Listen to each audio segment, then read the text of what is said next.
Just too funny, Buster!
At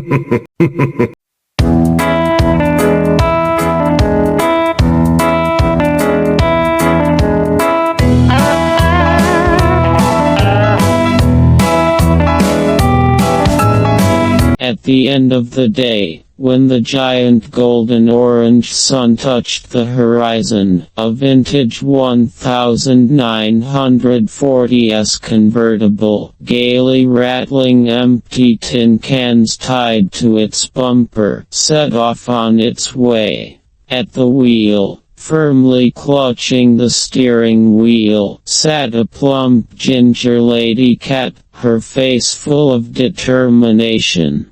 He feverishly stood up to his full height, blowing one air kiss after another to the camera, his movements full of expression. On the trunk, settled with maximum comfort, sat Buster, his absolute opposite. A pure black Maine Coon, whose white chef's hat was pulled down over his eyes, was calmly puffing on a cigar. A white apron and a red tie stood out against his dark fur, and the tie itself, caught by the oncoming wind, fluttered with noble carelessness. The car drove further and further, following the bends of the road leading into infinity. It was the era of jazz, pinstripe suits, and the endless scent of fresh pastries wafting over the cobbled streets. A story worthy of the best frames of early Disney began in the small, cozy, and slightly cluttered kitchen of the Golden Maine Coon restaurant. Morning for Siles, a pure white and incredibly fluffy Maine Coon, did not start with coffee. The alarm clock, resembling a copper cymbal, was mercilessly pounding with its hammer, but Siles only pulled his black chef's hat tighter over his ears. He was snoring sweetly while his fluffy tail rhythmically swept the floor. Suddenly there was a knock at the door so forceful that plaster showered down right onto the chef's pink nose. A yellow slip of paper was shoved through the crack beneath the door. Siles, swaying and stumbling over his own paws, pried one eye open. It was a telegram. Urgent stop order of the century, stop giant cake for the red madam, stop budget unlimited, stop errors excluded, stop. 3. Buster, a coal-black Maine Coon with an eternally unperturbed expression, was already standing at the stove. His white hat, as usual, was pulled down over his very eyes, but that didn't stop him from masterfully flipping frying pans. He wore a snow-white apron and a bright red tie that he never took off. The work began to boil under the rhythmic whistle of the kettle. Siles dashed around the kitchen, turning into a white cloud of flour. He whipped the cream so fast that his paws blurred into a single spot. Buster, meanwhile, maintaining his zen, slowly laid out the cake layers, each of which was the size of a car wheel. The kitchen of the Golden Maine Coon restaurant resembled a ship's deck during a storm, only with flour everywhere instead of water. Buster approached the task with the icy calm of a strategist.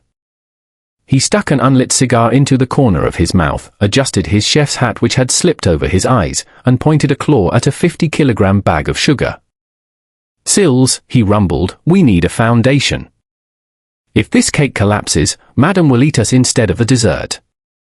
Siles, already in a state of mild hysteria, nodded so vigorously that flour flew out of his ears. He grabbed a massive whisk, looking more like a medieval knight's mace, and leaped into a giant copper vat of egg whites. "Consider it done, Chief!" He squealed and began spinning around his axis with the speed of a centrifuge. 5 minutes later, Siles had turned into a giant white meringue ball. Only his pink nose and the tip of his tail poked out from the cloud of foam. "Buster! I can't see the shore. I am the cream. I am dissolving into art," came the voice from the vat. Buster didn't even twitch an ear. At that moment, he was manning a shovel, tossing coal into the oven, and then, like a conductor, he began flinging cake layers onto the table. Less drama, Siles. More baking powder. The tragedy of the pink glaze when it came time to decorate the masterpiece, the real circus began. Siles, imagining himself to be Michelangelo, had rigged a pastry syringe into something resembling a flamethrower. Now, I shall apply the final touches. This will be a triumph of floristry, he shouted, climbing up a stepladder. But as befits a classic cartoon, an ill-fated banana peel was lying on the floor. How it ended up in a kitchen where cakes are baked is a mystery of nature. Siles's paw slid to the right, his tail flew to the left, and the pastry syringe, under 3 atmospheres of pressure, fired a stream of pink cream directly into Buster's face. Silence fell. For about 5 seconds, the only sound was the cream slowly sliding down the black cat's unperturbed face. Buster slowly wiped one eye, looked at the pink goo on his paw, licked it, and remarked melancholically, "A bit short on vanilla, Siles." The 5th tier and the law of universal gravitation. The cake grew upward, defying all laws of physics. To place the final cherry on top, Siles had to stand on Buster's shoulders, while Buster climbed onto a stool placed on the kitchen table. "Higher. Even higher," Siles whispered, balancing with the cherry in his teeth. At that moment, a mouse waiter peeked into the kitchen and squeaked, "Madam demands dessert." Startled, Siles hiccuped. The cherry boinged off his tongue, hit the ceiling, ricocheted off Buster's nose, and finally landed exactly in the center of the cream dome. "Perfect," Buster stated, holding his wobbling partner and 300 kilograms of sponge cake on his neck. "Now the main thing is to get this to the dining hall without blowing anything up." Siles looked at the torch in his paw, then at the cake, then at Buster, and giggled nervously. What could go wrong? "I'll just add a little spark for the mood." They had constructed a masterpiece.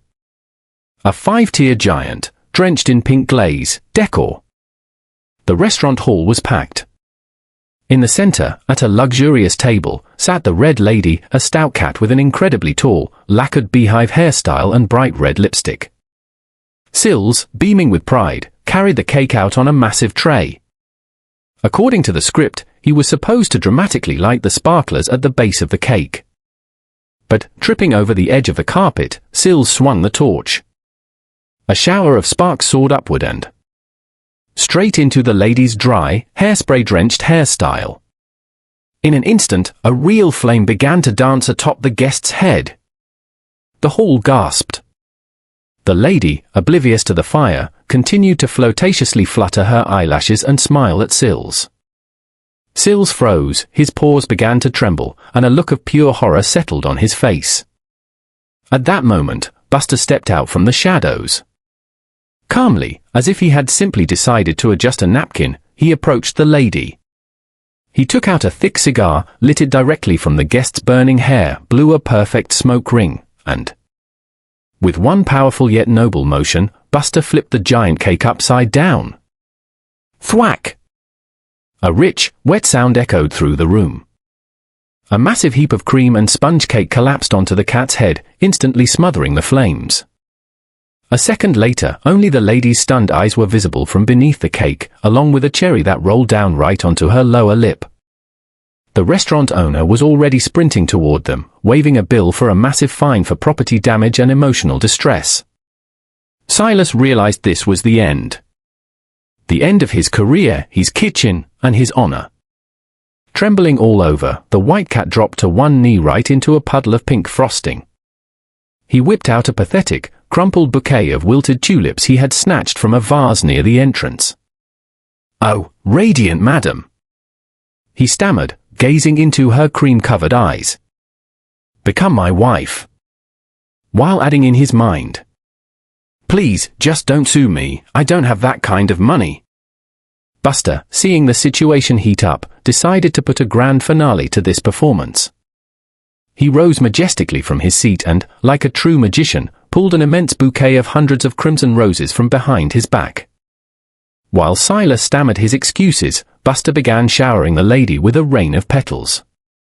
The red against the white cream looked so luxurious that the lady, her anger turning to grace, suddenly felt like the heroine of a romantic movie. She flirtatiously adjusted the cherry on her lip and nodded. And there he was, Siles, trying to squeeze his fluffy frame into a tiny, cramped tuxedo, while the mouse chef scurried about, polishing Buster's red tie to a brilliant shine. The wedding was a boisterous affair. The bride, draped in a veil and clutching a bouquet of sausages, made her way down the aisle, while Siles sobbed with joy and relief, shedding literal fountains of tears. Buster, serving as the best man, stood beside a ring the size of his own head, looking characteristically bored. Then, sunset fell.